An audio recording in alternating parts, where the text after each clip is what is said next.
pretty good so far. Oh, it is. Okay, so can you? Are we facing? Yeah. Okay. You okay? Hello, everybody. We are going to get started. And I am not who y'all are here to see, but I have to make some remarks, so we're going to get this going and move on to what's important. Welcome to everyone. I was telling staff this is the group that has our back on the tough decisions made to preserve places that some people may think are easier to be torn down. Y'all are the ones that are the support system for this staff to make the right decisions to make sure that we remain a historic place. So we are celebrating our 4th annual Historic Preservation Symposium. How many of you have been to all 4? Wonderful. How many are you first-timers? Thank you. Thank you for coming. It is important. It's our also our 23rd anniversary for the designation until the National Register of Historic Places. So it's really an amazing time for us. The past 3 symposiums were huge successes, and it just is amazing to see the newcomers and those of you who have been to every one. The efforts of the town, everyone in this room play such a critical part in preservation and preserving our history and our culture. And I've always told people the more we change, the more we stay the same. And I do believe we have to know where we came from to know where we're going. And I hope you all believe that as well. And I know you're going to get a renewed excitement. I know both of these guys, and I know after you hear them talk about what their take was on Bluffton then and now, I think we're just going to have a renewed excitement. So before I get started, I'm just going to do a few shout outs to everyone in general, but specifically, it's Campbell AME Church and a call to action. Woo woo, woo woo.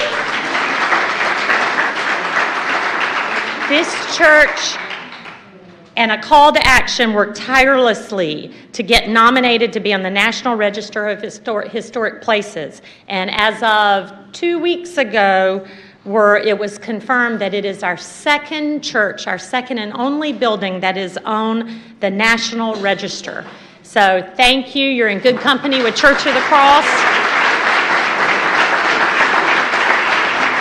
They're also focused on restoration of the Campbell AME Chapel, so thank you. I see you back there, Mr. Pringle. Shout out to Carolyn Coppola. Shout out to Carolyn Coppola to lead the charge on that. And I saw Carolyn drive up. She's somewhere. Thank you. Next is Bluffton Historical Preservation Society. It's their restoration efforts that engage the community with their new common ground outdoor gathering space. And for all the hard work and dedicated volunteers who've been organizing and readying the Caldwell archives, which they are getting prepared to be moved into their permanent archival location right here in Town Hall. For those of you who don't know about the Caldwell archives, you're in for an amazing treat to see all of the history and photographs and letters and history, and it's going to be right here at Town Hall, so it's going to be much easier for y'all to be able to come in and see those and learn a little bit more about Bluffton. Josh Simpson, Simpson Construction, Bluffton United Methodist Church, but in particularly the Mingledorf family. The efforts and the energy they put in to save a house that was on its way to being torn down had already been approved to be sympathetically deconstructed. Mayor McCracken and I couldn't understand that new term, but they came forward, and the Mingledorfs, along with that church and Josh Simpson, put that back to a showcase. So much so that there was a recent article in Low Country Home magazine that chronicles the history of the site. So we will find access to that and get it on the internet, but keep a lookout for Low Country Home, and you're going to see an article on the history and the work that was put into place at the Graves House. And I do not want to botch this up. Rusty Pistachio? Or is it pistachio, like the ice cream? Where are you? Like the ice cream. Rusty Pistachio and Debbie Wonder for their efforts to restore the Rate. The Rate's the small concrete block building right as you come down Boundary Street and you hit Bridge Street. 45 Bridge Street is the address. While it might be a tiny structure, they went beyond beyond to create a thoughtful, well-searched proposal for our Historic Preservation Commission, just their stewardship into bringing that building back to what it looked like way before we were here. He's also going to bring his jewelry business called Peanut, P-N-U-T, jewelry, to Bluffton. So thank you for the two of you. Thank you, Representative Bill Herb Kurzman, who, if not here, will be here at some point this evening. He comes back from Columbia on Thursday. Just his love for this town and his support for preservation and all things Bluffton, and he has taken that to the State House. Members of the Historic Preservation Commission, raise your hands if you're here. Thank you for the energy and the yes.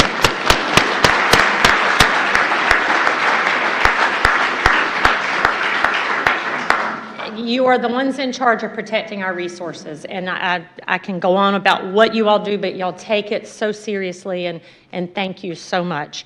Town staff, all of us, thank you so much for everything you do.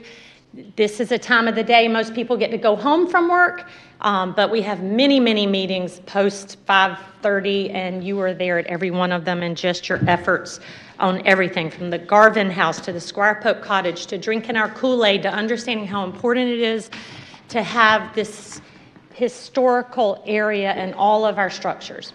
And finally, none of us could do it without the 5 that sit up here, but really the other 4 beside me, and that's council. And we have everyone here tonight. Raise your hands. I know Larry's on his way. He's trying to get a shrimp boat home. But thank you, Dan and Harry, Fred. We're not like councils you normally see on TV. We're the real ones. We all get along and really have a common goal and love for our town. Thank you, Mayor Johnston, for coming. Mayor McCracken might still be in North Carolina, but he sends his, where is he? New York. Oh, goodness, that's fun. Well, he might be on Facebook, so thank him. And now I'm just going to turn it over to Miss Katie. We share a birthday together. So come on up, Katie, and see if I missed anything. I'm going to let her take over. Go, Katie. Thank you so much, Mayor Solka. Good evening, everyone. If we could just have anybody who's got gaps in there are still some people trying to grab seats, so if we could kind of scooch in towards the center so that people could grab one of those seats for tonight's presentation, we would really appreciate that, so thank you. My name is Katie Peterson, and for those of you who I have not yet had the pleasure of meeting, my day-to-day is reviewing projects that are located within the Historic District, and I also work to help staff the Historic Preservation Commission. I am so glad to be here tonight, and I'm excited to introduce you to our panel of distinguished guests, Christian Sotil and Josh Martin, who are seated behind me. I'm delighted that these gentlemen have offered to join us tonight to discuss historic preservation and share with us some of the things that they've learned along the way.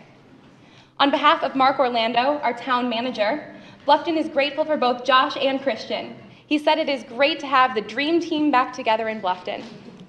It's been more than 14 years since they were last here together as they worked on the Old Town Master Plan.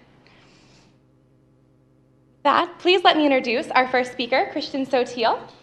Christian trained classically under the guidance of Savannah architect John C. LeBay, who attended the École des Beaux-Arts in Paris during the 1920s. After graduating as valedictorian from Savannah College of Art and Design, he was awarded a fellowship to continue urban research abroad in Italy.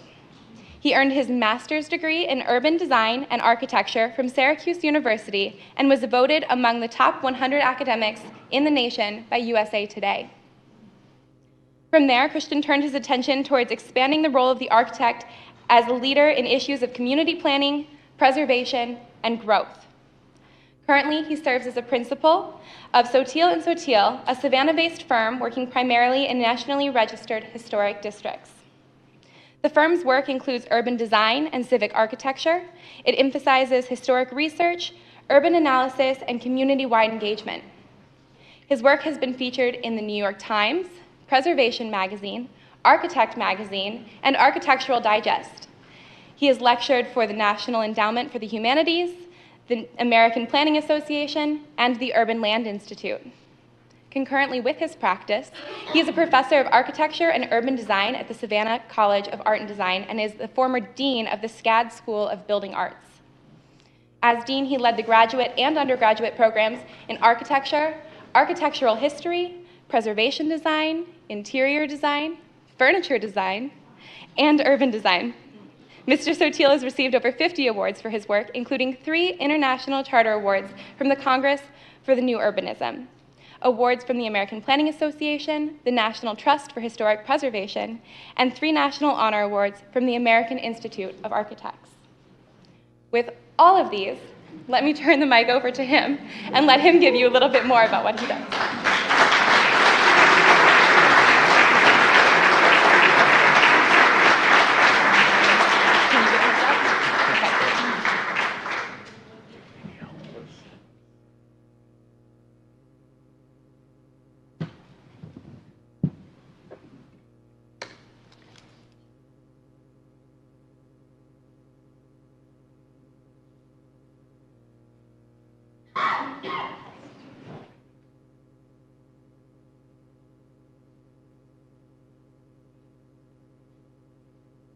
Katie, thank you. Wow. What an incredible honor and a pleasure it is to be back in Bluffton. There's so many familiar faces here. It truly feels like a homecoming, but also sort of an otherworldly experience. It's sort of like I've time traveled into the future here. And what's interesting is the town has gotten younger, and I've gotten a lot older in the process. I'm trying to figure out how that works. It's sort of but it's an incredible pleasure to be back here, and what an incredible audience here tonight, which says everything about what makes Bluffton a great place. That we love it. We come out because we care about it, and that's maybe the most important thing. So I wanted to just touch on, we're talking about the past and the future and where we are today, and I'm really interested in this topic of where are we today in the world of historic preservation. It's something we've been thinking about a lot. You know, we think about it a lot in our professional work, but we also think about it a lot in our academic work, because we're training the next generation of preservationists, and particularly, I think of my context here in the Low Country, it's with Savannah College of Art and Design, so we think about this a lot. And it's interesting because it's constantly changing. The preservation of 20 years ago is not the preservation of today, and it's place and time. Of course, in the Low Country, we have cities like Bluffton, of course, SCAD and Savannah. SCAD offers that an opportunity for us to kind of think about that in other larger metropolitan contexts like Atlanta, or very old places like Lacoste in the south of France, where you're dealing with preservation in a sort of in a World Heritage context, or sort of looking at the future of the next challenges in preservation in places like Hong Kong. So we think about this an awful lot.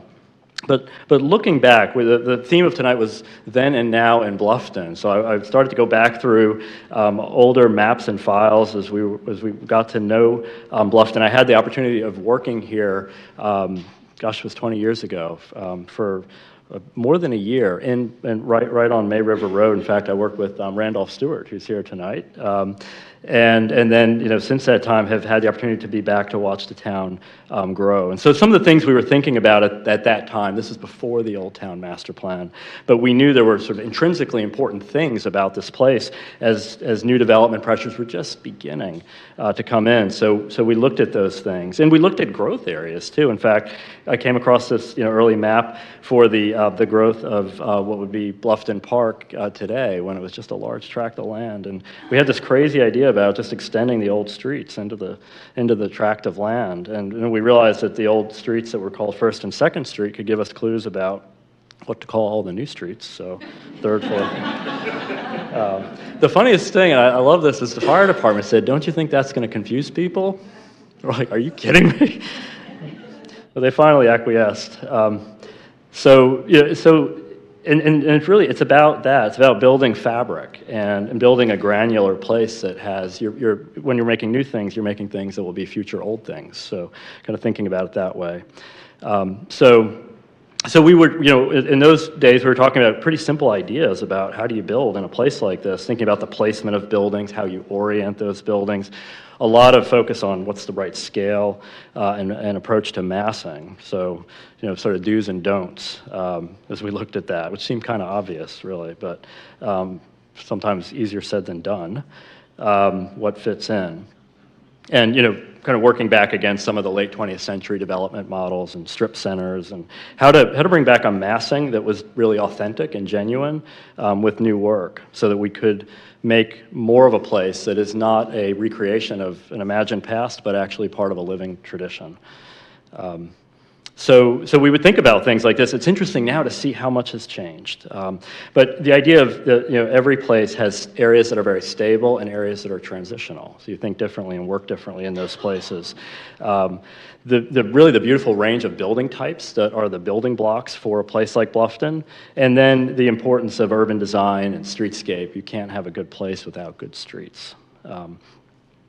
So anyway, so this sort of looking back to this idea that when you're working in a stable area, the context is key. You have to really look very carefully at all the buildings around you, so the one that you build fits in.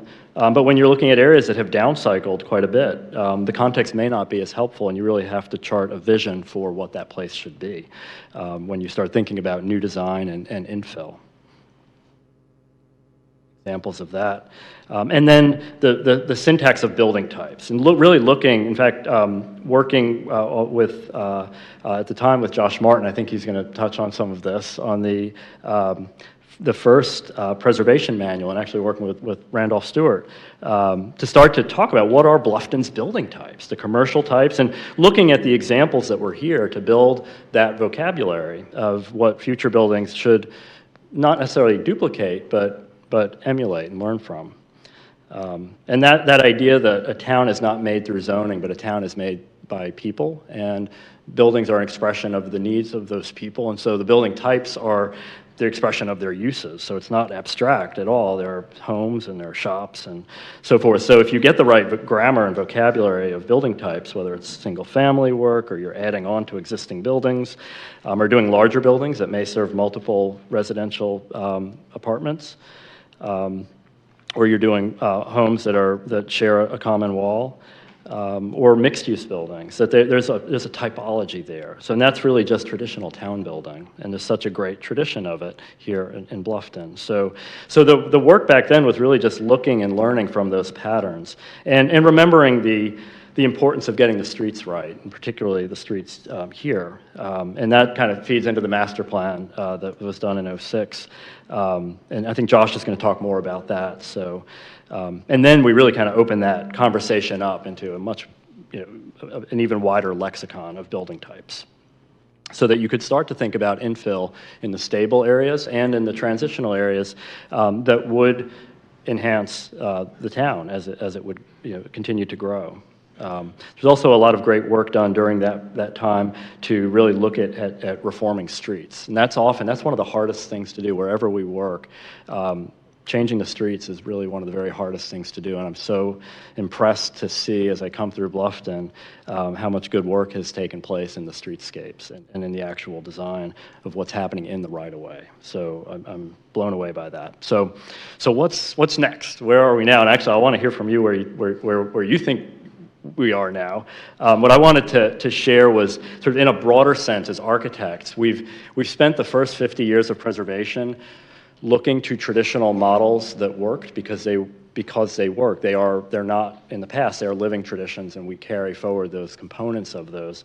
And I continue to try to think through, how do you distill that down to the irreducible elements of why we make places and why we love places. And so I would propose, and this is a project that I've been working on for a little while now, the idea that what really ought to be next, and I think is coming, is a new humanism in the way we think about placemaking. So that's what I wanted to talk about a little bit tonight.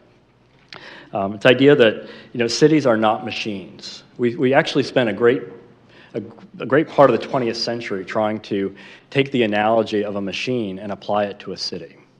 And it made sense. We'd been through the Industrial Revolution, and machines make things more efficient and faster, and cities can look a lot like machines because they have a lot of moving parts, and there's utilities. And so if you think of the city as a machine, then you can build a better machine, a faster machine. But we've actually, that way of thinking has created really tragic, soulless places. And so the antithesis now is to actually think back to a time when we actually understood our cities, not as necessarily just a collection of parts and pieces and systems, but really as people. period. And actually, Shakespeare says this in The Merchant of Venice. This is in the mouth of Shylock. He says, "What is the city but the people?" That's my absolute favorite quote of all time. And when you look back at humanism in architecture, and now we're going to go all the way back to the Renaissance for just a minute, you actually see a time in history where architects understood this so intuitively that they actually built the world around the body. So this is a wonderful diagram by an architect named Francesco Di Giorgio, where he literally maps the human face and the proportions of the face around the proportions of a classical cornice to explain why those proportions matter. If you've ever heard the term dental molding, this is where it comes from. It's no mistake, and which is why when we see traditional architecture, we're not just reminded of a historical past, but we're actually reminded of ourselves and our bodies. That's really important. That's what I think we have to recover. It's not just pattern books, but it's actually humanity that we should be looking for. So this is a big project. But the city does this for us. We do it every day, and we don't always necessarily think about it. The idea that buildings all have addresses, and if you think of buildings as people, they stand at the street, they stand at address. David Macaulay, the great architectural illustrator, has this view, which I love, that shows the standing at address on Washington Avenue. Or if you think of a skyline or the rooftops of a town, you might think of looking out over a crowd of people, kind of like I'm looking out tonight. And what we do, and this is interesting because it's actually how we process aesthetics and beauty, where neuroscience is now actually creating insights into this, that we process as humans. The first thing we learn to do is process other people. And whether we're in danger or we're safe or something's beautiful or ugly or angry or happy. And so we have immediate processing, cognitive ability. So when we look at a crowd of people, you quickly look at the crowd, and what you do is you scan the skyline and you sort of lock in. You make a very quick sort of assessment about those people that maybe, in this case, this guy is fairly friendly. This guy is kind of menacing down here. So we do this, right? And I think we actually do this when we look at our towns and our cities. We look out over the skyline, and you quickly snap to the center line of every building, and you say, well, I like that one, or I don't like the other one, because we're actually processing them the same way we process people. That's a good way to think about architecture. That's not at all possible out on Highway 278, right? Because this is actually the world that the machine built. It was built for cars. It was built around data and market studies. It wasn't built. It was built for consumption, but it wasn't built as an analog to human existence. So it's very hard to understand anything about the humanity in places like this, which is why what you have here in Bluffton is so important, because you have the secret to the future. And we're reminded of this all over. So many older buildings carry on the facade. The term facade, of course, literally means the face of the building. And so often, the builder of the building wants, they tattoo their name on their forehead so that all can see who built it. When that happens, buildings get much better, because you're not actually using laws to make them better, you're using social accountability, because you're going to put your name on it. So whether now it's a choice of whether to use copper or styrofoam. This is for your family, and this is going to be here for a long time. So it kind of speaks to this idea of presence, the presence of people in placemaking. I love this building because it actually has the original builders, and then the restorer wanted his name on it too. I think that's great. So yeah, these faces tell stories. This is actually in Detroit, Michigan. You might imagine it's a banker that's fallen on hard times delivering pizza, or a split personality here. So these kinds of principles, design principles, I think are much bigger than, it's not about style, it's not about old and new, it's actually about sort of universal and timeless ideas. The orientation of cities, having a vertical orientation, is not just an idea, but it actually, it reminds us of the shape of our body. So when you look at a scene like this is actually my hometown in Italy, but you look at that archway, and then you look at this fellow walking through it, and you realize they match. It just feels better. because our place reminds us of our body. And you can see this in architecture that expresses vertical rhythms. So it's not just an idea, but it's actually an analog to our bodies. Which is why when you see buildings that have profoundly horizontal orientations, they remind us of other states of our body that we're not looking forward to. So it does matter. We're thinking about this subconsciously. And this is one that I think is really, really important as well, that we all come in different shapes and sizes, but a complete body is made up of the same basic things. And artists will argue whether the proportion is an 8 or 9 or whatever, but you have feet that meet the ground, you have a head and a face that meet the sky, and then everything in between, the torso of the building, so a bottom and a middle and a top. And when we see buildings that have that, we're confirmed about human reality. The building meets the ground solidly, it meets the sky beautifully, and then it has good proportions in the middle. There's a lot of different ways to do that. Older buildings generally do this every time, but when we see buildings that don't do that, like this one here, it's a little bit abstract. You can't really relate to it because it's not really intentionally meeting the ground, meeting the sky, or doing anything in between. So it's hard to understand that. I like this example. This is the architect Frank Gehry's work in Prague, where he takes a very humanistic reference. This building, if you know it, is referred to as Fred and Ginger immediately because it had a very humanistic quality and people related to it. So it's not necessarily old or new, but it's an idea about how architecture affects us. This idea that do walls have eyes? They say the eyes are the windows to the soul. And I think that's important. When we look at buildings, this is an example in Savannah that I'm fond of because it really illustrates the point. Nicely proportioned 4-story building. You can measure the proportion of the windows, the solid to void.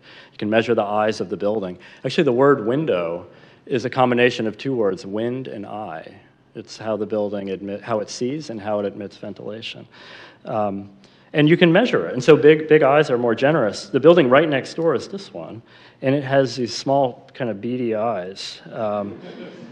You put them, and you can measure that too, and you can put them side by side and say, who would you rather sit next to at a party? Right? So, yeah, right? So anyway, so that's something that's really, I think there's a way forward here. I'm very interested in this subject, and we're seeing evidence all around us. So you see the makers movement has been an expression of that, where sort of next generation craftsmen are returning to the use of the hand in making. So there's a lot going on where we're hybridizing. We're taking all of the digital tools that we have and all the technical, mechanical tools, but we're also really interested in sort of what are the fruits of our human activity. If you're really interested in this subject, I would highly recommend this book by Juhani Pallasmaa called The Thinking Hand. It's a fantastic little book about these ideas. And if you're really, really interested in the neuroscience side of this, then I would suggest look at the Academy for Neuroscience and Architecture, because they're finding a way to scientifically prove that aesthetics are processed in our brains a certain way. Artists have actually known this for hundreds of years. In the Renaissance, they knew a beautiful building was beautiful if it reminded us of the body, but we're actually now proving that scientifically too, which I think is helpful. And other references too. This question of preservation and new and old, and I think we're going to get into this tonight as we go along, is important. Are we building a future? That's a challenge to us. We've done the preservation part. Now what do we do? There's a great book on that I would recommend if you're interested in this and you don't have it, by Stephen Semmes, called The Future of the Past. This is an important book. And then there are other great references on how new and old things might work together. And I'm happy to share any of these references for anyone that's interested. Brand new book just came out called Ruin and Redemption in Architecture. You got to get it just for the title. But anyway, so that brings us back to Bluffton and where we are today. I'm going to stop there and turn it over to Josh. So thank you.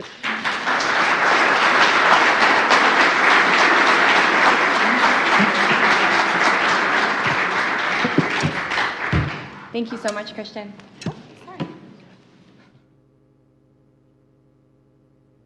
Our second speaker, who's getting set up here tonight, is Josh Martin. Josh possesses over 17 years of public, private, nonprofit sector urban planning experience. Prior to his current role at the town of Palm Beach, Josh has served as the senior advisor to the mayor of the city of Charleston, where he directed, managed, and supervised all activities of departments within the city of Charleston related to the built environment of the city.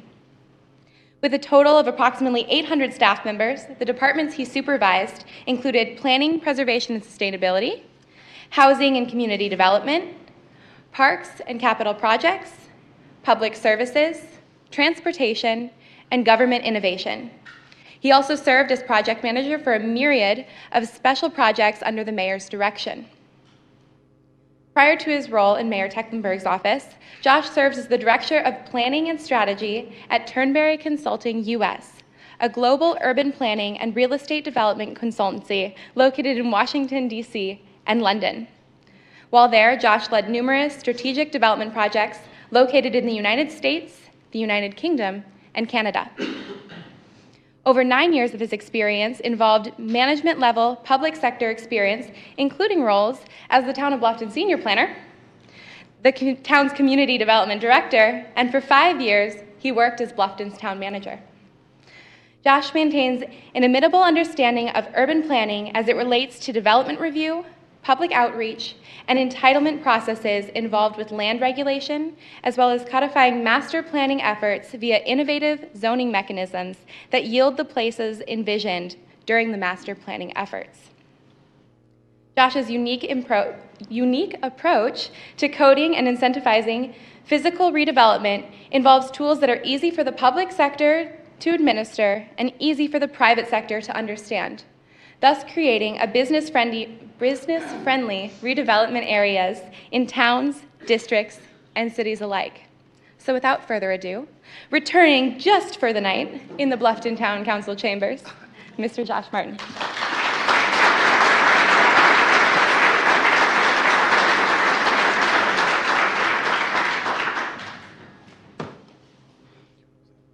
I'm going to use this. You are going to use it? Yeah, I'm sorry. I thought you had it.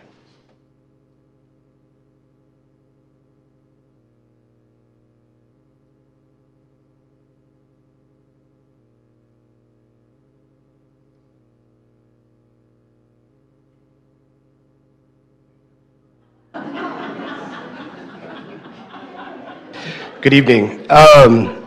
Thank you very much for the kind words. My mother writes very well things, nice things about me, and so it's great to be back in this town. It was interesting. I was thinking the other day about this talk and my first times walking in this building. It's one of the very few times I've had a tie on in this building, and so that's interesting. But when I started here, I started in 2001. There were 842 people who lived in the town. And it was recently had been annexed as a larger town, primarily of pine trees. There was no hot water at town hall. And also, when I got a paycheck, it was handwritten out of a ledger, and stapled to it was the receipt from an adding machine, for lack of a better word. And then it had written by it, kind of the FICA, the retirement, these types of things withdrawn. And so it's great to be back. I spent a lot of time walking around today, just kind of seeing where everything is today, and it's very exciting. And so, and I want to thank everyone. I had lunch with Hank and Trina today, which was great to see them, and it's always good to see Mayor Salka and everyone else along the way. A lot of familiar faces, a lot of new faces, which is good. So let me ask a question. How many of you were here for the Old Town Master Plan? I know? Wow, okay. Okay. So tonight, the talk I'm going to give is a little bit about grading Bluffton on preservation through the Old Town Master Plan. And for the first time, I think in a long time, perhaps, I'm going to show the work in progress presentation from that night 13 years ago. And we're going to see where we are today. I'd also like to say just a shout out to Christian was the first consultant I ever hired in this town. and we worked on the preservation manual with Randolph. He worked on the Old Time Master Plan. You're going to see what Christian looked like 13 years ago in just a few minutes. And so it's always a pleasure. We've worked together on private projects, on public projects in the city of Charleston. So he's a dear friend and just a wonderful person to have. So with that being said, I think I've already switched over. When I left Bluffton, this is the last thing Nancy Golson gave me. And so I had to go in today and find out what was going on in the town. You know, I can't ask Mark, right? Because he's not going to tell me. And by disclaimer, we're very close. So I may give him a little bit of a hard time this evening. So I had to go into the shop today and see Nancy, and I not only got to see Nancy, but I got to see Patsy, I got to see Mary Gwynn, and I got to see Margaret, now has 2 children. And so I asked Nancy, I said, how's everything going? And she told me the same thing when I left 13 years ago. I haven't sold a thing, there's no parking, and all the trees are gone. So perhaps maybe some things don't change in Bluffton, and that's a good thing. But it was great to be out on Calhoun Street today. I didn't realize the farmers market was on Thursday, and so it was really great to see all of this activity walking around. And golly, it's just crazy. I mean, I saw that all the people and all ages, and it probably reminded me of one thing that I think is happening is that. Where are all of these people coming from? And I think it's a result of the fact that on Hilton Head, there is no there. There is no place. And so I started thinking a little bit more about that. And when I first came to Bluffton, someone gave me this article from Atlanta Weekly. This was published 37 years ago about Bluffton. And if you haven't read this, I have it preserved and scanned in. And so I think it's an interesting thing. And it talks about the Bluffton then, as we're talking about the Bluffton of today. And it said the town of Bluffton, South Carolina, 9 miles from Hilton Head and 26 miles from Savannah, has so far remained Hilton Head Island's antithesis. It has no hotels, no condominiums, no golf courses, no restaurants with names like Mikado or Papillion, no shopping centers, no stores selling jogging shoes. Its most urban feature is a policeman who sit ready to siren on anyone who speeds throughout the town, trying to escape the tar paper shacks as service stations and houses that look mildewed and in need of Lysol.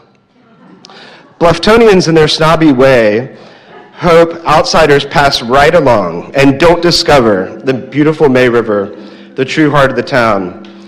It's our protection, they say, of the ugly South Carolina 46 that tourists travel. But recently, Bluffton has become chic, a haven for old-time hippies, artists, and retirees hunger for a lifestyle that ebbs and flows with the river's tides. It has also started to attract the overflow from a crowded Hilton Head. On Hilton Head Island, there are now 6 active developments or planned communities and master plans for more than that are in the works. If all the planned development takes place, unregulated by land controls, a recent report shows US 278, the island's main thoroughfare will be clogged, and it will take 73 minutes to travel one 5.9-mile stretch. A visitor can now cover in 9 minutes. 90% of the oyster beds may have to be closed. The island's sandy beaches may give way to seawalls. Evacuation of the peak projected population of 100,000 would be impossible in an emergency. The boom on Hilton Head and the surrounding areas have begun to affect Bluffton and will eventually change a big field outside town that every year was filled with daffodils now sprouts mobile homes. Developers have bought large tracts near Bluffton, which they plan to transform into planned communities a la Hilton Head. Real estate salesmen in Bluffton tell of houses that bought a year ago for $17,000 and sold this year for $40,000. As far as you can find a lot, you can sell it, said Joe Vins, Bluffton's mayor and a real estate agent. Bluffton's not going to be Bluffton in 5 years. I'm moving to Pritchardville, way back in the woods where the smallest lot is 5 acres on each side. But for the moment, he presides over a quirky little town that lives in marked contrast to upper middle class suburban Hilton Head, with its beauty parlor patina, and Bluffton all the imperfections show.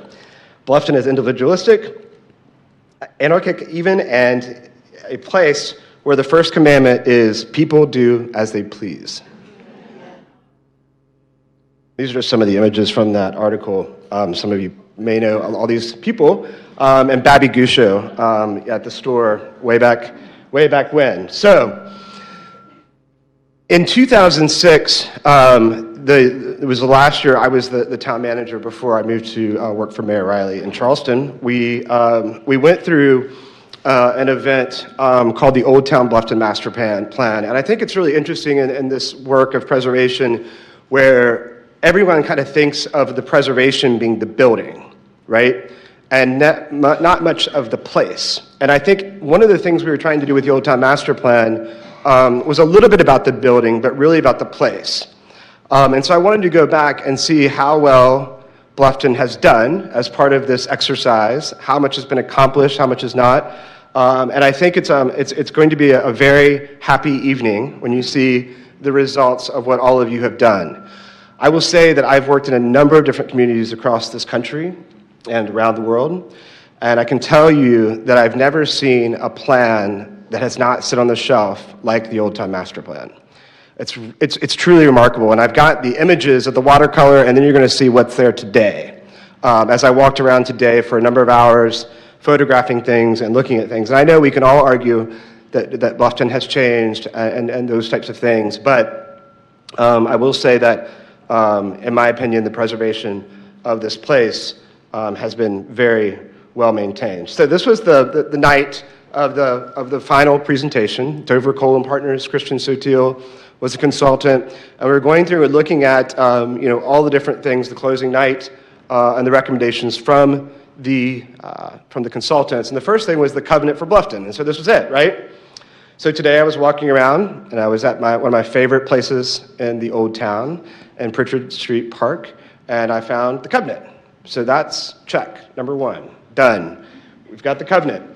And so this was a week-long event where we went through and we did a walking tour and talked about things such as economics. We did a hands-on work session, design studio, and an open house.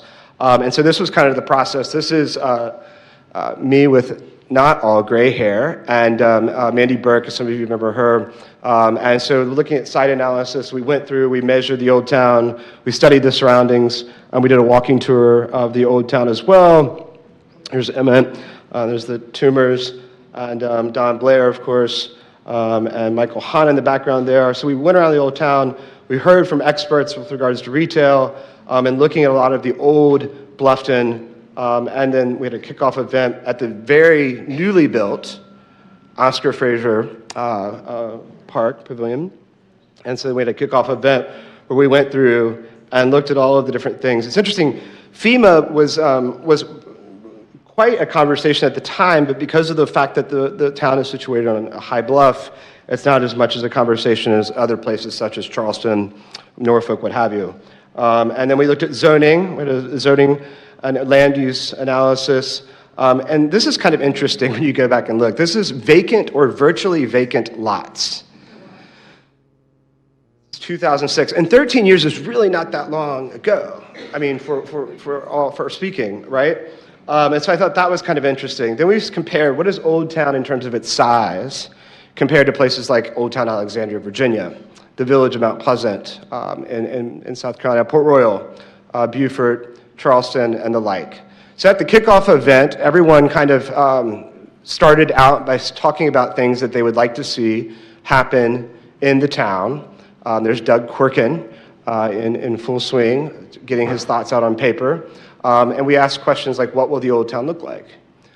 What sort of places to live? What kinds of architecture, streets, as Christian mentioned, and what kind of town hall? I will give this building that.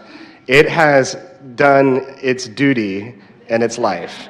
And it's a beautiful restoration. I haven't seen all of it yet, but it's pretty amazing to see this town hall. And then what type of shops, jobs, and entertainment. And I'll say that this was also at a time when we were experiencing severe water quality issues with regards to will the oysters be alive? Will they continue to be harvested? And this was a very divisive issue, very divisive. I mean, yelling, screaming. You would come to town council, and it was very, very divisive. I see June Semino, she remembers those conversations, I believe. And we were very concerned about that. And so that was, at this time, you have a lot of growth going on that had been annexed. You have oysters in trouble. But the big question was, how do we preserve the old town? And so that was kind of the charge for everyone involved. These were some of the sketches from May River Road. And then everyone presented their ideas. You'll recognize a lot of these faces, and some of them still very involved. And so we went through and did that, and then had a number of technical meetings. There's Hank Johnson in the background there, and there's Christian Sotil, 13 years ago. And we went through design in public, made these presentations. And so all of this being said, it was a very public process. It was probably one of the most public processes the town had gone through at that time. You have to remember, I was the town's first intern. And I was interviewed by Hank Johnston on a car ride to the Heritage Golf Tournament. And I was in graduate school at the time, and came down and worked that summer. That was actually my first Bluffton gig. But before that, there was no planning department. It was just being basically held and run by the COG at the time as part of that. So this is the design studio, and so what did people tell you? This is really interesting to look at, all of this way back when, because it's still so very relevant. So one word that comes to mind about Bluffton, funky, not too easy to get around and disjointed, eclectic, quaint. And then what do you want in the future? Charming, vibrant, rustic, natural, eclectic, and character. And so I think all of this still holds true. It's just amazing when I picked this document back up and started reading through it. It's almost as if it was today at some level. And then there were notes and inputs and those types of things. We should design the town the way we want it as our place to live. And then the visitors will like it. Think Wyatt was right. And that's a pretty interesting single-family home south of Bridge forever. And that has also, I think, held true, although I did see at Bridge and Calhoun a little bit, right? So, but, I cotillion down there by the river. My neighbor's house by the river was a boarding house 100 years ago. So this was quite a thing. And then, of course, Ellen, in her very concise and cogent way, let it be. So we looked at preservation, and these were the historic buildings. And I will say that when I came to Bluffton, we were working on a lot of preservation items, and at the time, working on the district. And Lucy Scardino, I would say, is probably one of the matriarchs of the preservation movement here in the town of Bluffton. And she had come from experience with the National Trust. Her former husband had been the executive director of the National Trust for Historic Preservation. We were working with, at that time, a number of different people in and around the preservation movement. And so this was just a map of some of the historic buildings in town. And then you'll see all of these, of course, as part of that, and some of those. And I think the interesting thing about some of these buildings is that with preservation comes, I think, a need for buildings to learn through their lifetime. And so a lot of these have evolved quite well into different uses or different states. And that's what keeps these buildings to be the great buildings that they are. And so we're going there tonight, I believe, and the Garvey House. So this is the state. Looks a little bit different now. And so that was that. So this is also very interesting because one of the big threats back in the day was this idea that we would not maintain the kind of mom and pop shops or the small scale retail. And that's a big challenge, right? I even went into J. McLaughlin today, which is a national retailer, but it's Blufftonized. You know, it's been tailored to fit right in. And so this idea that cater to locals first and create a central gathering place, and I would just argue that Calhoun Street, even the promenade, I mean, it's local business. I mean, it is really, truly special. You rarely see that in places these days, especially given the world state of retail. It's the most confused, challenging retail time. In Palm Beach right now, we're dealing with that with spaces, and Charleston's dealing with it now. So all these different districts are dealing with it. And what also is interesting is to create a central gathering space, which we're going to talk about in a little bit, build on the arts and culture, which definitely is their everyday retail opportunities. So this was just kind of an overview of the then economic opportunities that we thought. So as I said, the environment was big. The river, protect the river, protect the river, protect the river. And that was the high, and protect the Old Town at the end, right? But May River was the highest priority. And that was, some of the concerns were this, looking at potential water problems, infiltration, conveyance systems, all these types of things.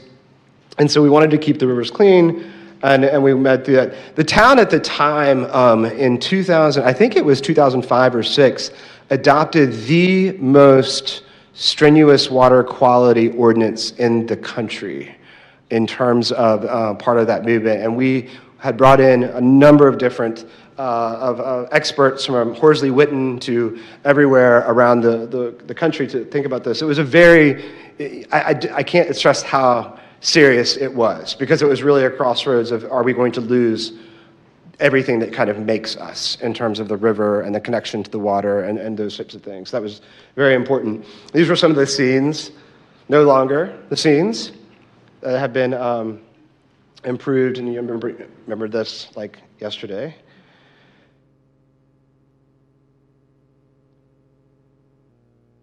And when I walked around today, I did not see that, which was very nice. So the background of traffic, Mark hasn't fixed the traffic problem or the parking problem, and so I had a hard time just getting around today and finding a parking spot. And I hope that he's got that on his agenda. But we were looking at places like, what if the four-way stop looked like this? And so this is looking from the promenade south. And when you see some of the pictures I took today, it's going to get really freaky. So look at the crosswalks even. Look at the detail of the crosswalks. It's exactly what is there today. It's very interesting to see. This is the four-way stop. You see a park on the corner with the big tree in it? Yeah. This was actually nickel pumpers we tried to gas backwards. I don't know if you remember this. This is nickel pumpers right here. And that was a way to do that. And this building was actually proposed to be town hall. But the property owner at the time would never sell the property. I remember it was a very challenging thing. And maybe they still own it. I don't know. I saw a sign, I think, up on it now. And of course, the church, which had done some renovation at the time. Here's a crazy concept. What about a park at the river by the Church of the Cross? Pretty crazy, right? And then Wharf Street. What if Wharf Street had housing for everyone? It's scary, kind of. So these were some of the first principles of protecting your legacy, connectedness in all things, and memorable streets. As you mentioned, Christian, that was something that we were constantly battling with the DOT. If you don't know, in the state of South Carolina, about 90% of the streets, no matter if you're on Green Street, they all belong to the DOT. It's very frustrating, and then dealing with that. But you guys have done a remarkable job, specifically out on 46 with the bike infrastructure and the parallel parking. I'll tell you a funny story. The building, I don't know what's in there now. Is the cigar shop still in the building? Trina, you remember this building. And I almost got shipped out of town for that building. You probably remember, but there was a building, what was the guy's name? It was Magnolia Village was the name of it. That was set up on the street. One building, and then one building was set back. And, you would have thought I had destroyed the town and trying to promote this building up on the street. There wasn't an ordinance to do that. It was just the developer said, we'll try it out. And so it was interesting kind of seeing that now as one of the many of those buildings that are there now. The big news was restore and transform May River Road. My graduate thesis project was the streetscaping of May River Road. I'm glad to report it is complete. Almost to the T. And so that's a great thing. south of the bridge, I was wandering around, very tranquil, very nice. Robust, complete neighborhoods. The level of architecture in the residential fabric in this town is some of the best that I've seen in terms of the detailing and the scale. So many of these communities have been outscaled with new infill projects, but I can tell you, walking around today, it's almost perfect, these houses. It's really, truly remarkable. Connections to the May River, check. I think there are a lot of connections. I walked onto the Oyster Factory Park today.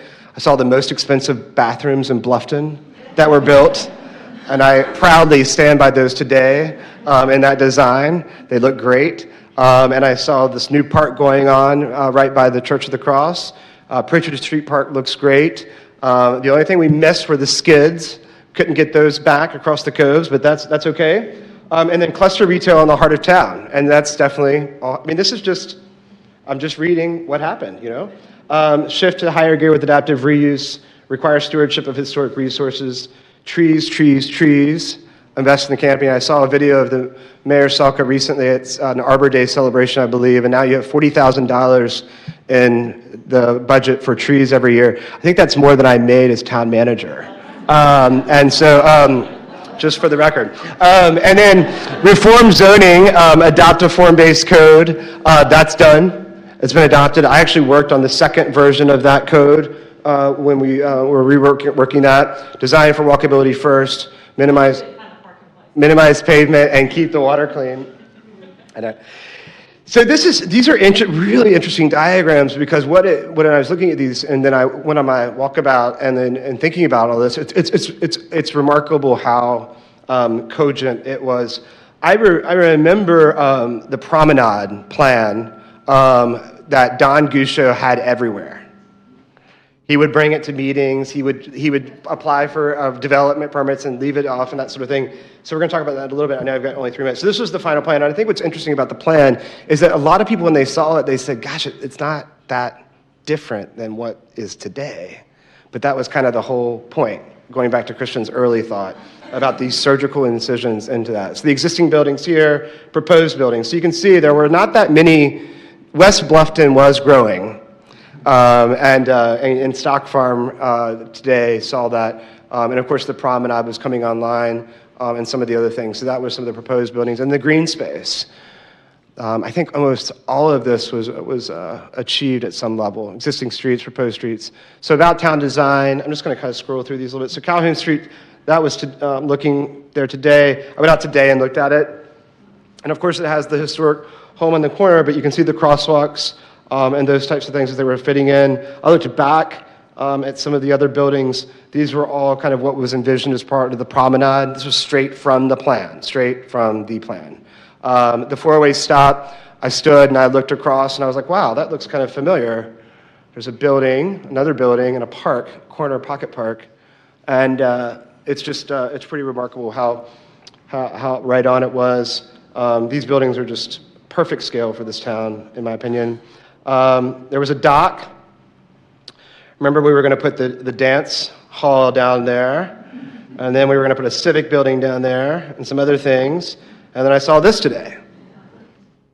And I think this is going to be one of the most special places that the town will create, quite frankly. And Metters Construction is perfect with these types of projects. And the view, I mean, these views are just insane. Then Wharf Street. Looked around, looks pretty much exactly on target.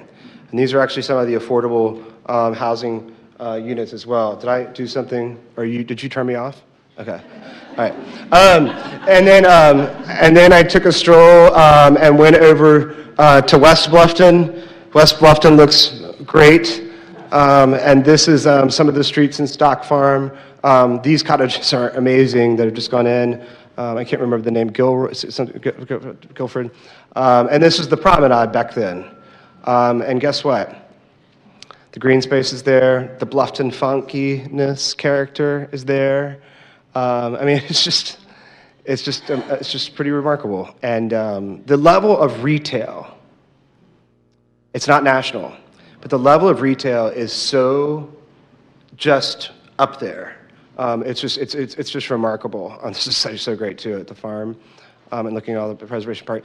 So with that being said, wayfinding, check.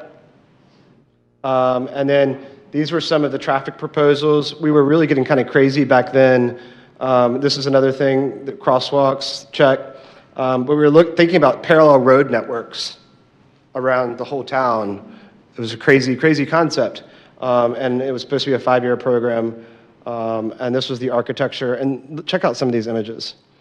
Here's the image and sketch. That's what I found today. This is the image and sketch. That's what I found today.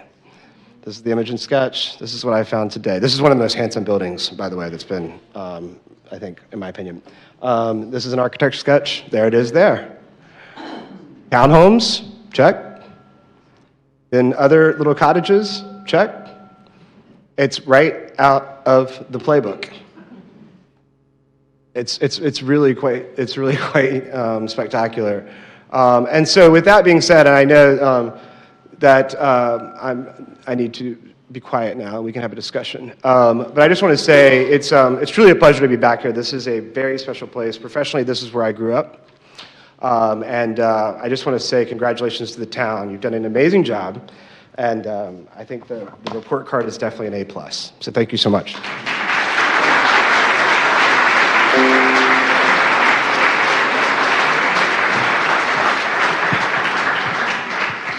Thank you so much, Josh. Now, I'd like to be able to open up the floor for some questions from the audience. We do have this mic available. Kevin's going to be walking around with it, so if you have a question, raise your hand. I will point Kevin in your general direction, and then these two gentlemen will hopefully be able to answer all of the questions you may have as time permits. No question. Oh, okay. I don't need one. So out of curiosity, as we're looking forward, in preservation looking back, but as you're saying, how do we preserve the sense of place and looking forward, and how do we meet the challenges of today as far as we're talking about public health and welfare, still talking about water quality and treatment, how do we integrate that with preservation? Walkability, accessibility, and sense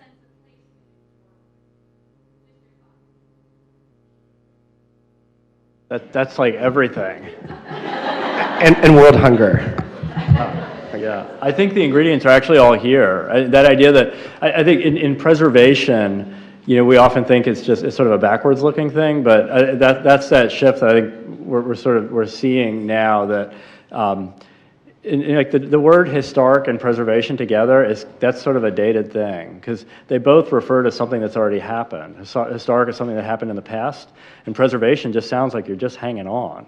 It's not. So it's really an active design. It's an active choice that is being made now. So we actually recently remade our curriculum in historic preservation at SCAD, one of the oldest preservation programs in the nation, and we now call it preservation design.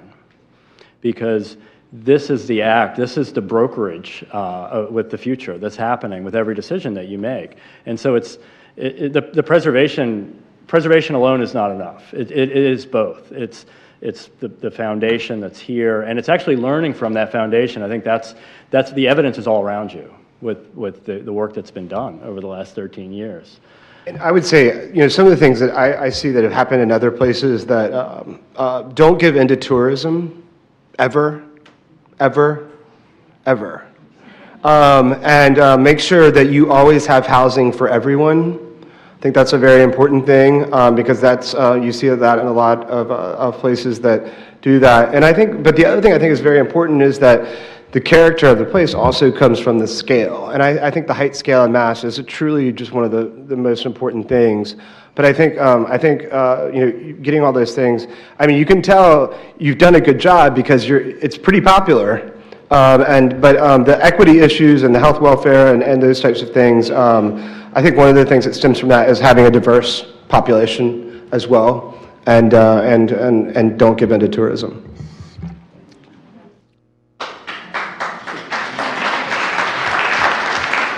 Or timeshares. Sorry. I thought you would want to have tourism. What you mean don't give it to? You don't want them to come? Yeah. Not like Hilton Head. Oh, that's what you mean. You don't mean overcrowded. Right. Okay. I lived in Hilton Head 30 years, and I love it out here now. Okay. It's not as crowded. Right. Yeah. Now, the parking. Talk about the parking with the growth of the businesses that are being established downtown. I noticed there's a parking lot, I think, coming on 46. Well, I think I saw a new parking lot being constructed today on Boundary Street. Was that correct? Two. One by the park, and then one where Bree used to live. Right? Okay. Do you want to talk about parking? I really don't like talking about parking. You don't want to? No. Okay. There's a saying that cars should chase cities, and cities should not chase cars. And we often get that backwards. If you have a parking problem, amen, you're doing it right. I'm not going to answer that question. Question for our panel, and that is, as the town continues to grow, we are moving further and further out of Old Town and out into the Buckwalter PUD and New Riverside and other areas like that. How do we maintain the character of Bluffton, taking it out to those areas without turning ourselves into a shopping mall along Bluffton Parkway? It seems like everything that's going up lately is more shopping. It's more storage units. That does nothing but destroy the character. And as far as tourism goes, I challenge us in this room here, how many of us moved to Bluffton and came here initially as tourists? If there were only 800 people 20 years ago living in Bluffton, this growth in this area came because of tourism. We need to be intelligent about how we promote it. But most of us came here from someplace else. We didn't all grow up here. And I think when I say the tourism, the T word, I guess I would say, I go to certain places and I can't see the beauty of historic preservation because I've got so many things yelling at me that are not related to the place.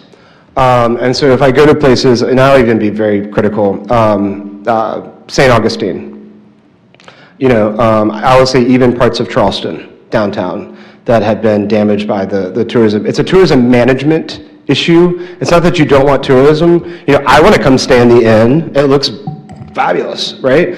But there's a balance there, and once you lose it, I think it's very difficult to come back off of that. So it's a management issue. I'm not saying no tourism, but I think it's a management issue of that. I went to Prague.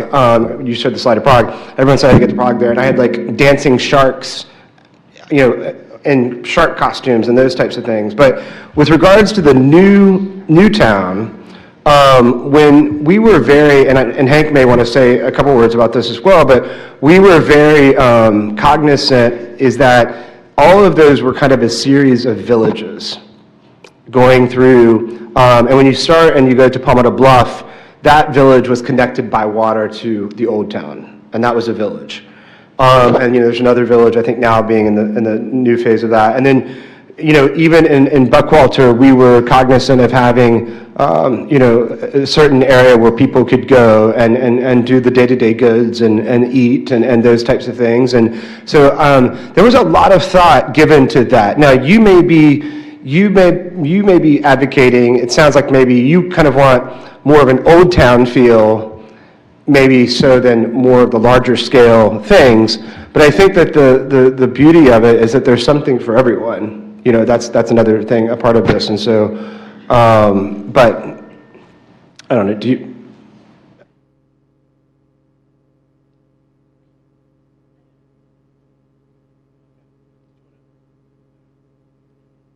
I'm busting to say something about that. No. I remember Josh got us invited to a meeting on the island of 200 planners. And they had been to Bluffton, and they had looked at it. And we were speaking to them about Bluffton and what it was going to be and et cetera. And they jumped on urbanism and all the traffic and all of this stuff, and we made that point that Josh just made. I lived this for 12 years. The plan was always Bluffton was going to be a series of villages. A village at Old Town, a village at Buckwalter, and a village at the Jones Track, so that you had everything close to where you live within 15 minutes. And you could go get your needs served by what you were there. Unfortunately, we lost the pig, so our downtown grocery part of the village at Old Town. But Savannah's got a historic district. Charleston's got a historic district, and Bluffton kept its historic district. We always said, protect the river, and protect the Old Town. And I'm here to say now, Mayor Sockler, Council, you've made me proud. Thanks for a good job.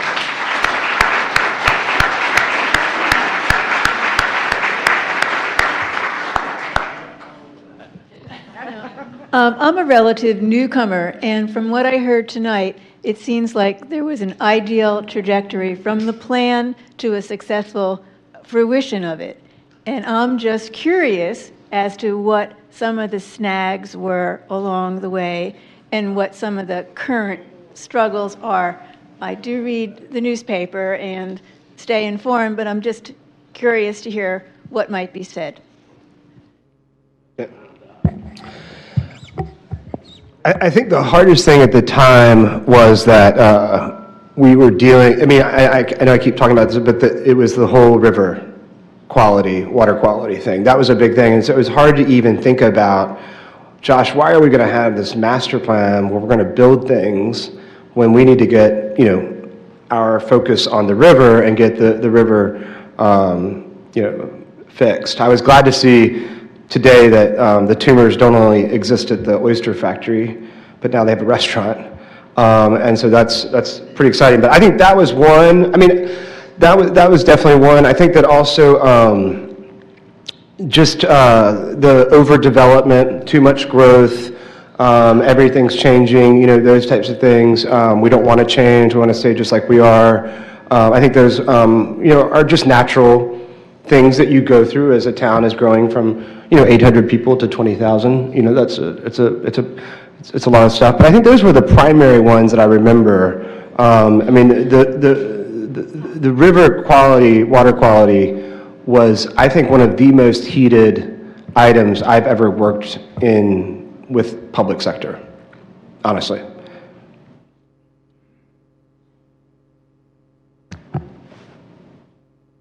It's an easy crowd.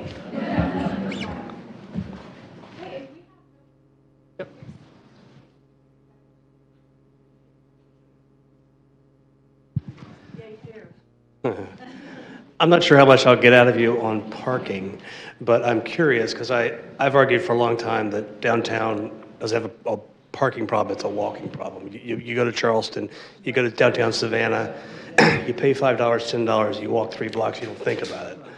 But all I hear around here is parking is a problem. And you go out to Buckwalter, parking is not a problem, but do you really want to go there? I'm just curious, your experiences, Palm Beach, Charleston, Savannah, how has it been done successfully and maintained the feel? How to handle the parking. Yeah, I mean, parking is just a moment in time, right? We've had Bluffton before we had cars, and we'll have Bluffton after we have cars. So you manage it while you have it. You make sure it doesn't hurt your fabric. I think the idea of incorporating as much parking in public streets as you possibly can is great, because that's a good place for cars to be, and public rights-of-way, and not on building lots where buildings ought to be.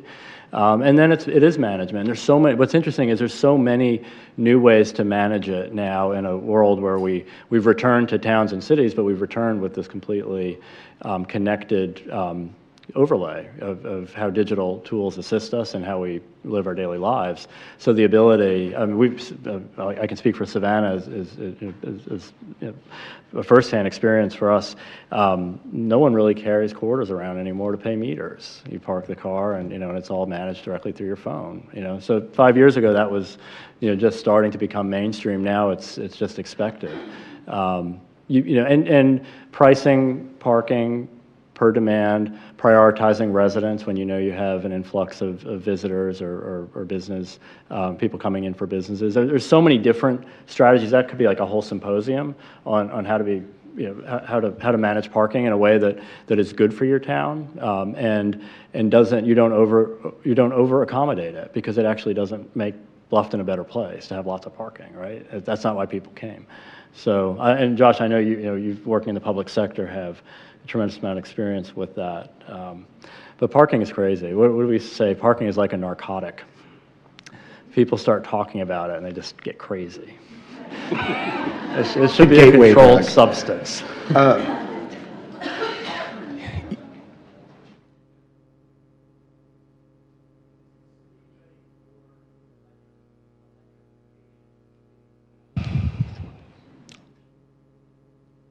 Mark, do you want to have to talk to? We're talking about the future. Right. About the past, so. Right. How do we handle the grid? I don't know if you necessarily, are you talking about just autonomous vehicles, or are you talking about? If you go to Savannah, you see metal pieces on the street. Right. It's pretty ugly. Right. Have we given any thought as to how we're going to handle it? You're talking about the plug-in, this physical plug-ins. Okay. Oh, okay. I thought you were talking about autonomous vehicles. I'm sorry. Yeah. No, I don't. I mean, I don't know if the town has.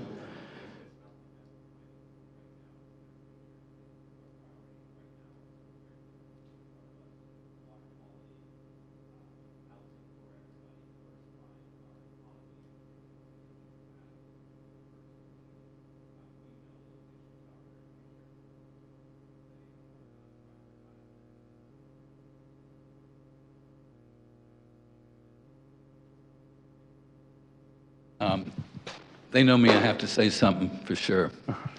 One thing is just ideas, is expanding the grid system to the north. That's a great opportunity for us. Another thing that's not an opportunity, I was in a symposium with the County Planning Commission, and Mount Pleasant has moratoriums, and he was bragging on it. I had to sit through 3 hours of this stuff, because of what you have to learn once a year, so to speak. Moratorium tells me they have bad zoning.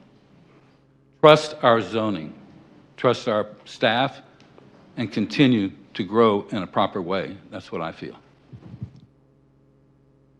Yeah, it's remarkable to see how granular the growth has been, the quality, and that's what I think, returning, and I think Josh's remarks and his slides bear that out. That is an exceptionally rare thing. That's the real thing. The authentic, how to be Bluffton of the future is doing what you've been doing, and it comes down to making decisions at a small scale and paying attention to the details. You have excellent architects working in this area. You've developed buildings that are historic buildings of the future. They're kinds of buildings people will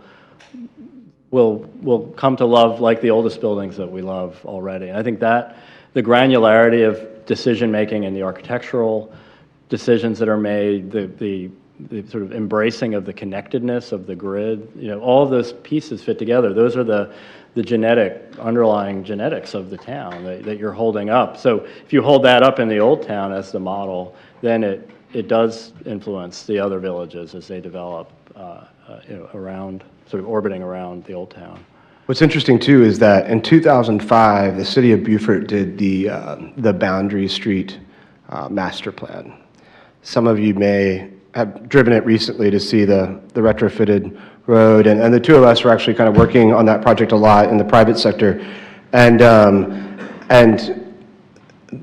I would argue that the level of architecture in that project is not even near, same master planner, Dover Cole, almost same team really from the beginning, And if you look at the before and after of that, Billy Kaisling's probably on Facebook right now, like ready to strangle me. But if you look at that architecture, it's not even in the same league as what I saw today.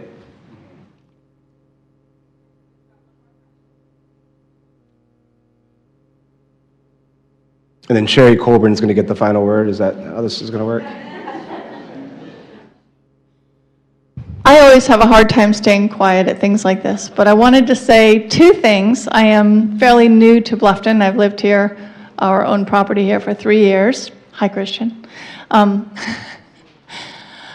Two things that I look at sitting on the Historic District Review Board.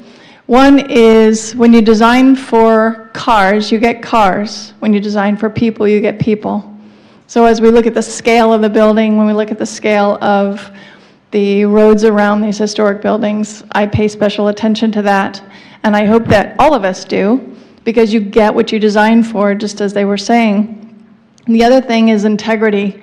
One of the things about Old Town Bluffton is the integrity of the architecture. And what you see as soon as you get out of Old Town is that the lick and stick architecture is what I call it. Some of the details where you have false mullions, you have no cornice. No cornice, or you do have foam details or vinyl siding, and it's like there's a lack of integrity there that is intact in Old Town, and whether or not you know what you're seeing, you perceive it. And I think that holds the values here as well as the cultural value at the same time.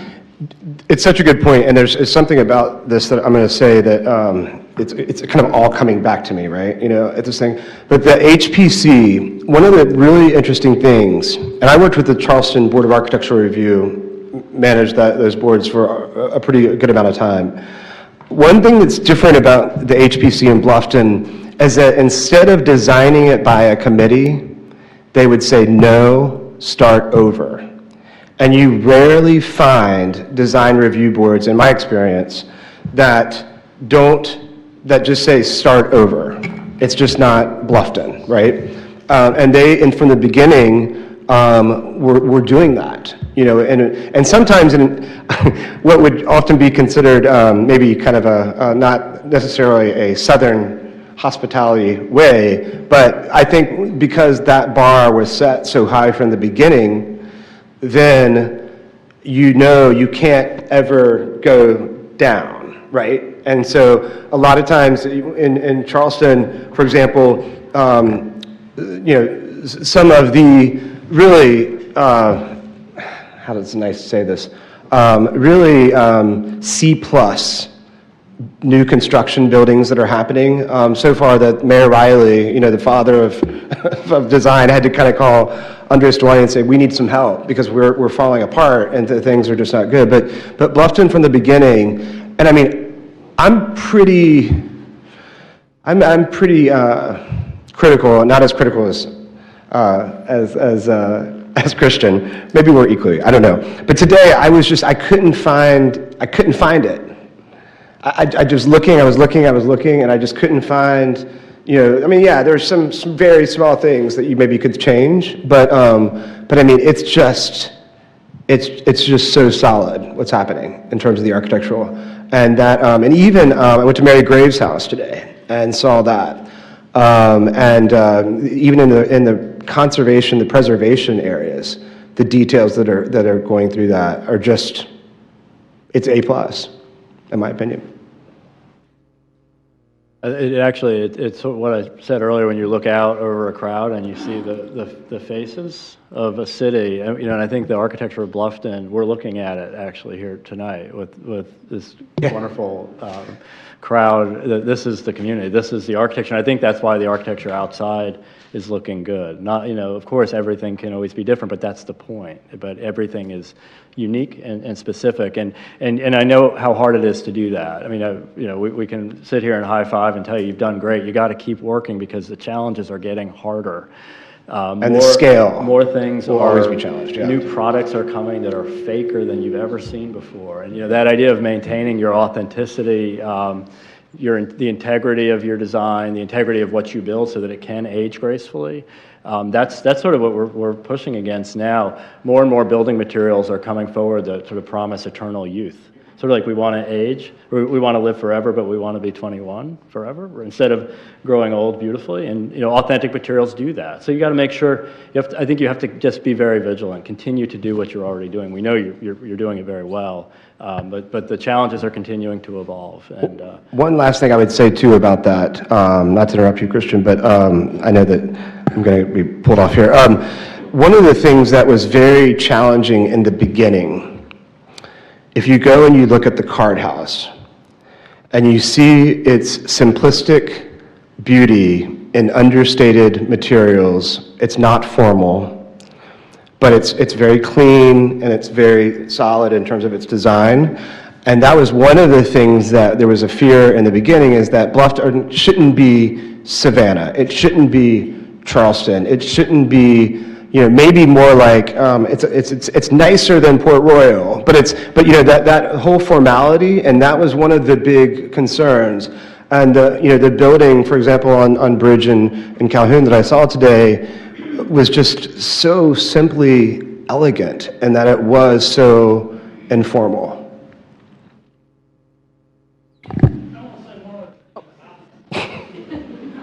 This is what used to happen.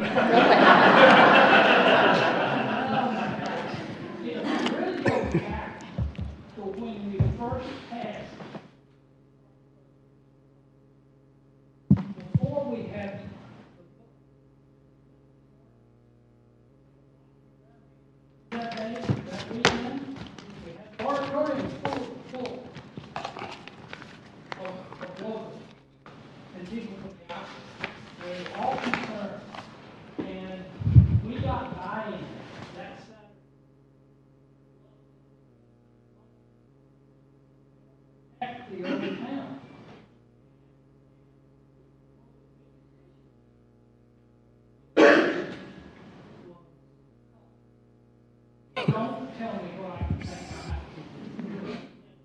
Up on it and said we're not controlling.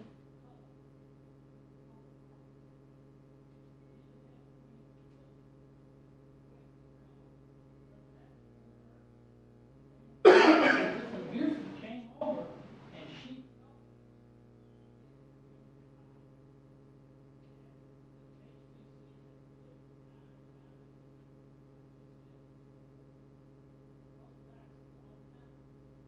And to this day, we still do not have color regulations in our Unified Development Ordinance. We do encourage people to consider the character of the district when choosing their paint selection. However,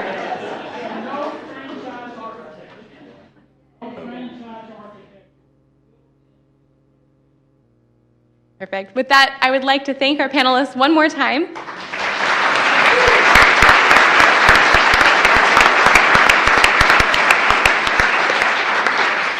And then very quickly, before we invite Mayor Solka back up, we would like to have Joni Hayward come up real quick and just say a couple words.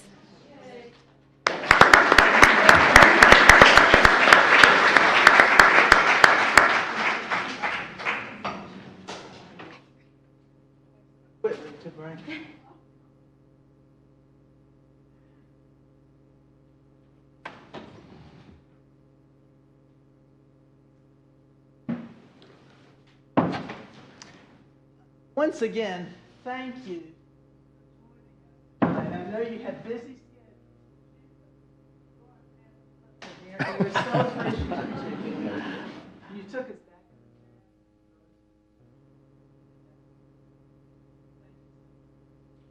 back. As some of you know, Erin, are you watching? I hope she is, because this is on Facebook, right? So as some of you know, Erin Schumacher could not be with us tonight because she had a family emergency.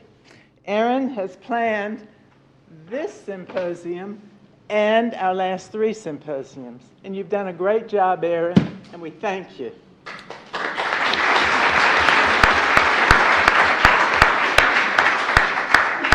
A consummate preservationist, patient, kind, understanding of people like me, extremely knowledgeable.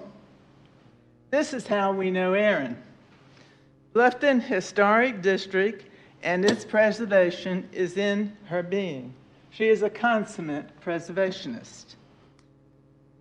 Working with Erin on these symposiums has been my distinct pleasure and honor. She has taught me, and she has taught y'all, so much about preservation you didn't even know you were learning. Thank you, Erin.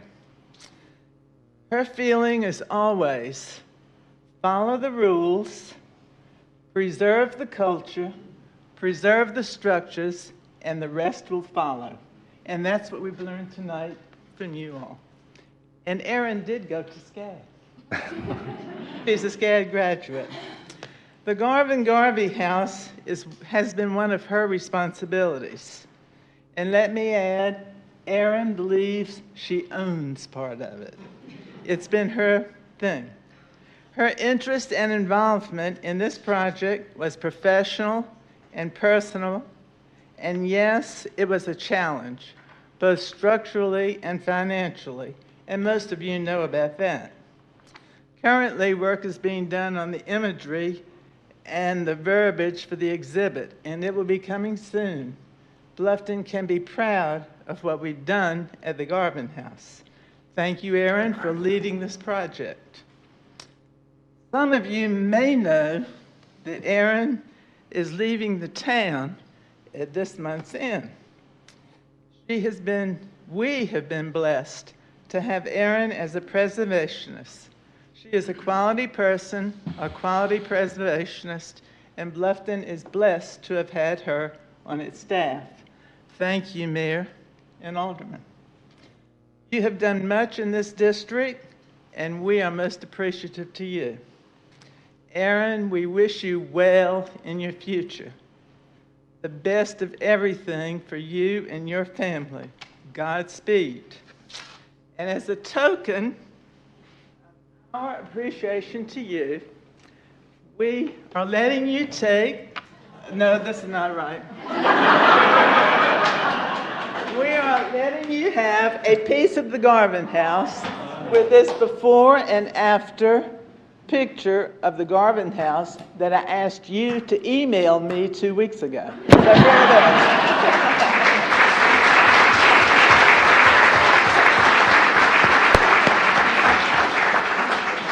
So Erin, come visit us soon and often. I know you'll be back before the end of May, but everybody looks forward to seeing you.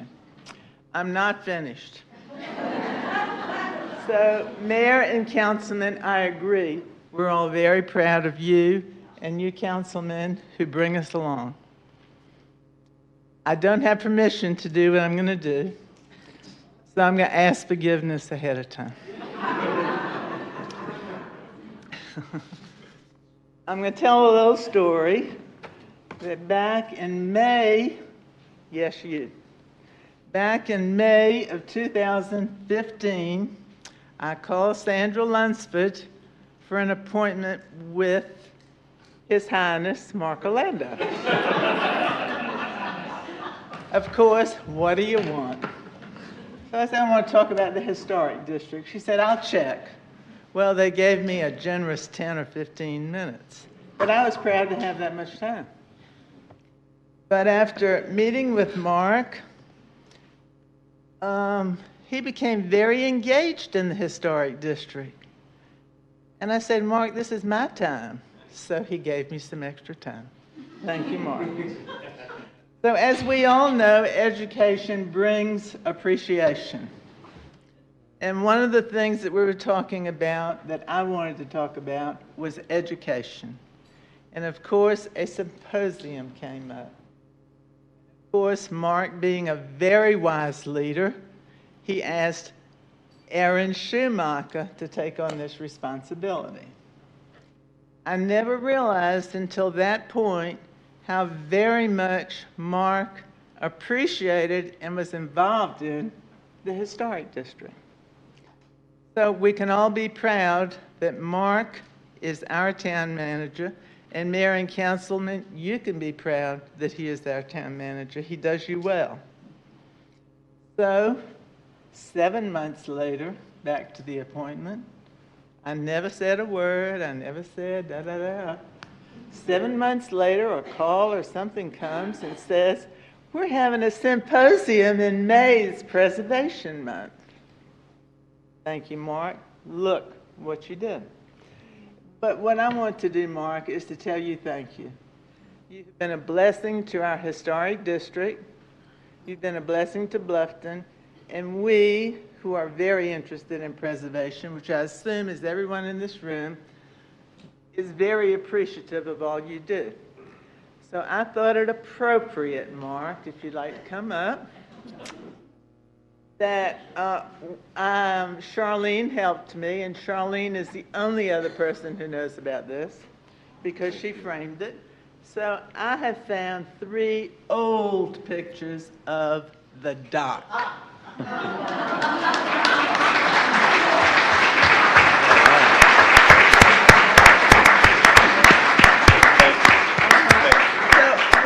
Is in 1900, showing the commerce of Bluffton. The other is in 1920, showing the ferry bringing passengers to Bluffton. And the last is 1940, the ballroom on the river. Mark, we need a ballroom. Thank you.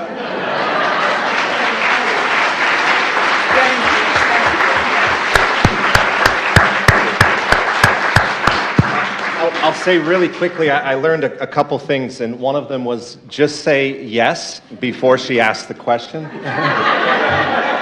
And I will tell you, I said yes that day. And I will package this up and send it to OCRM with our new permit for the dock. So there you go. Thank you. Thank you, Johnny. Come back up here, please, ma'am. Thank you to all of you. I think we could stay here into the wee hours of the morning, but Joni has an amazing house that she spent money on to preserve because she believes in preservation deep in her heart.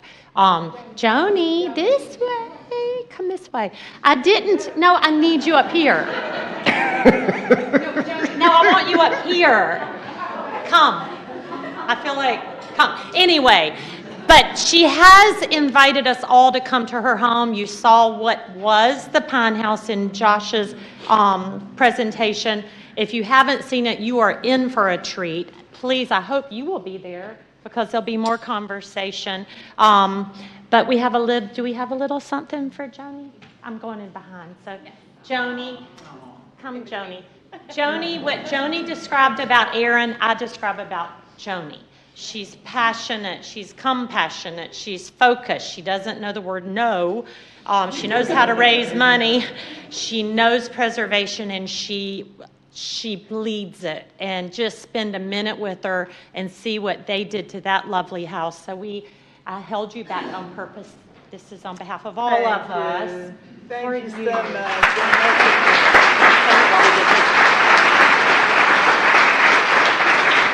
And she did speak about Erin, and I was going to give a little shout out for Erin, but Erin knows how much we love her, and she is going to be sorely missed. I will tell you, Katie Peterson didn't know about doing this until today, and didn't she do an awesome job?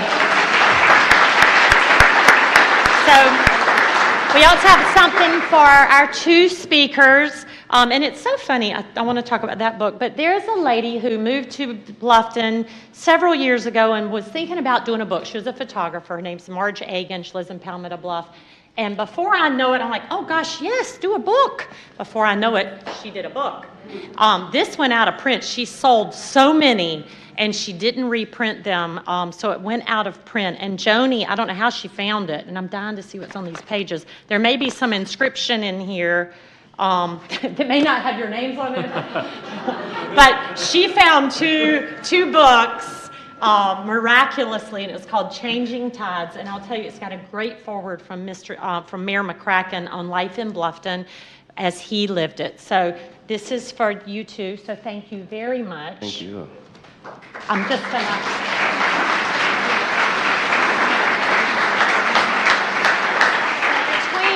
Like that someone new to here captures, and she's done 2 other books since, to things like this, where's Doug? Where's Doug? Doug.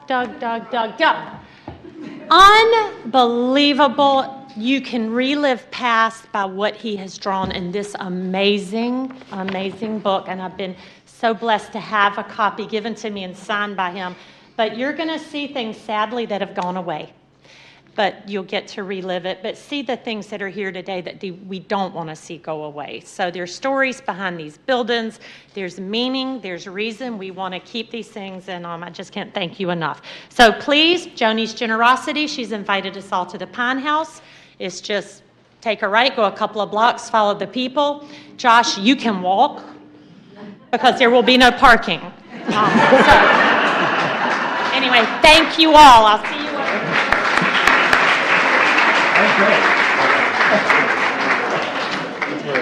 Did I get everything?